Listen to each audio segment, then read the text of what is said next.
বর্তমান সময়ে এই মোবাইলে আপনি আপনার গুরুত্বপূর্ণ অনেক কিছু রেখেছেন, ভিডিও, আপনার পার্সোনাল বিভিন্ন জিনিস, ছবি অথবা বিভিন্ন ধরনের পাসওয়ার্ড, ব্যাংকিংস পাসওয়ার্ড, বিকাশ অ্যাকাউন্ট, নগদ অ্যাকাউন্ট অথবা আপনি কথা বলেন বিভিন্ন সোশ্যাল মিডিয়ার মাধ্যমে। এই যে কথা বলছেন এটা কতটুকু নিরাপদ? পুরো ভিডিওতে আপনাদের সাথে রয়েছে আমি নাজিম পাটোয়ারি। এই বিষয়ে আলোচনা করব এবং গুরুত্বপূর্ণ কিছু তথ্য দিব যা আপনার অনেক কাজে আসবে। পুরো ভিডিওটি শেয়ার করার অনুরোধ রইল এবং আপনার কোনো প্রশ্ন থাকলে অবশ্যই সেটা কমেন্ট করে জানাবেন। প্রিয় ভিউয়ার্স, এই যে মোবাইলটি ব্যবহার করছি বর্তমানে বাংলাদেশ সহ সারা পৃথিবীতে কিন্তু কিছু ঘাতক সফটওয়্যার রয়েছে যেগুলো বিতর্কিত, যেমন ইসরায়েলের পেগাসাস। এই সফটওয়্যারটি কিভাবে কাজ করে?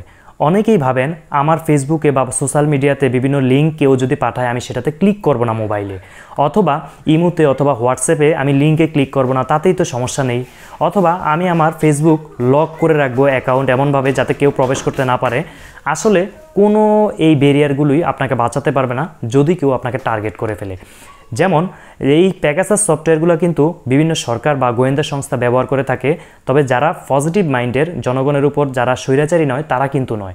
এটা করে সাধারণত খারাপ উদ্দেশ্যে, কারণ জনগণের যে প্রাইভেসি থাকে মোবাইলে সেটা কেন গভর্নমেন্ট জানতে চাইবে বা দেখতে চাইবে সুনির্দিষ্ট কোনো অভিযোগ ছাড়া? কারণ আপনার মোবাইলে আপনার পরিবারের পার্সোনাল ছবি থাকতে পারে, আপনার ওয়াইফের ছবি থাকতে পারে, আপনার মেয়ের ছবি থাকতে পারে, সব কিছু কিন্তু এই ধরনের যে ঘাতক সফটওয়্যার রয়েছে এগুলোর মাধ্যমে নিয়ন্ত্রণ করতে পারে সংশ্লিষ্ট কর্তৃপক্ষ। এজন্য আপনি আপনার মোবাইলে বর্তমান সময়ের উপর প্রেক্ষিতে আমি বলবো কোনো নিজেদের পার্সোনাল ছবি, ভিডিও অথবা এমন কিছু যেটা আপনি ছাড়া অন্য কেউ দেখলে সমস্যা হতে পারে এমন কিছু না রাখাই ভালো। অনেকেই আপনারা দেখে থাকবেন বিভিন্ন সময় বিভিন্ন ব্যক্তিবর্গের কল রেকর্ড ফাঁস হয়ে যায়, অথচ তারা অনেক ভালো ভালো ডিভাইস ব্যবহার করে। কিভাবে পাস হচ্ছে? এমনকি কোনো লিঙ্কে ক্লিক করা ছাড়াও আপনার ফেসবুক অ্যাকাউন্ট নিয়ন্ত্রণ করতে পারবে অন্য কেউ। আপনার হাতে থাকা এই মোবাইলটিতে এই যে পেগাসাস সহ ঘাতক সফটওয়্যার রয়েছে এগুলো নিজে নিজে স্বয়ংক্রিয়ভাবে ইনস্টল হয়ে যাবে এবং সে তার ফলো আপ কমপ্লিট করবে। আপনি কার সাথে কথা বলছেন, আপনি হোয়াটসঅ্যাপে কী করছেন, কি মেসেজ পাঠাচ্ছেন, আপনি বিভিন্ন সোশ্যাল মিডিয়ায় কী করছেন, মোট কথা আপনার এই অ্যান্ড্রয়েড এবং আইএস ও আইফোনের যে এই সিস্টেমটি রয়েছে এই টোটাল সিস্টেমটি তারা ক্রপ করে ফেলবে, নিয়ন্ত্রণ করে ফেলবে এবং আপনার অজান্তেই সে আবার আনইনস্টল হয়ে যেতে পারে। মোট কথা এই যে আইসিটি বা এই যে অনলাইন জগৎ এটার পুরো নিয়ন্ত্রণই রয়েছে এই সফটওয়্যারগুলোর হাতে, যার মাধ্যমে তারা সারা পৃথিবীকে নিয়ন্ত্রণ করতে পারে এবং নির্দিষ্ট সরকার বা সরকারের নির্দিষ্ট গোয়েন্দা সংস্থারা কিন্তু এগুলো করতে পারে। তবে সবাই যে এগুলো করে তা নয়, অবশ্যই পজিটিভ মাইন্ডের ভালো মানুষ রয়েছে যারা ভালো উদ্দেশ্যে ব্যবহার করে, তাদের জন্য কোনো আপত্তি নেই, কিন্তু যারা খারাপ উদ্দেশ্যে এগুলো ব্যবহার করে তাদের জন্য অবশ্যই আপত্তি রয়েছে, কারণ জনগণের কিন্তু প্রাইভেসি বলতে একটি কথা রয়েছে।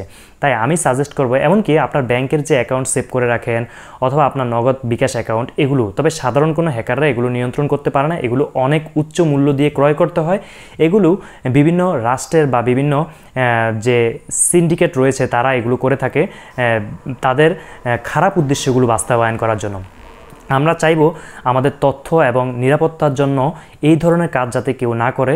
আমরা নিজেদের থেকে সচেতন থাকতে হবে। আপনার এমন কোনো কিছু এই মোবাইলে রাখবেন না, কারণ অনলাইনে কানেক্ট হওয়ার পরেই কিন্তু এটা নিয়ন্ত্রণ চাইলে যে কেউ নিতে পারে যাদের হাতে ওই ধরনের বিতর্কিত সফটওয়্যারগুলো রয়েছে। তাই আশা করি তথ্যমূলক ভিডিও থেকে আপনি উপকৃত হয়েছেন। এই ধরনের নিত্য নতুন তথ্যবহুল ভিডিও নিয়মিত পেতে আমাদের চ্যানেলটি ইউটিউবে সাবস্ক্রাইব করুন এবং ফেসবুকে ফলো করুন।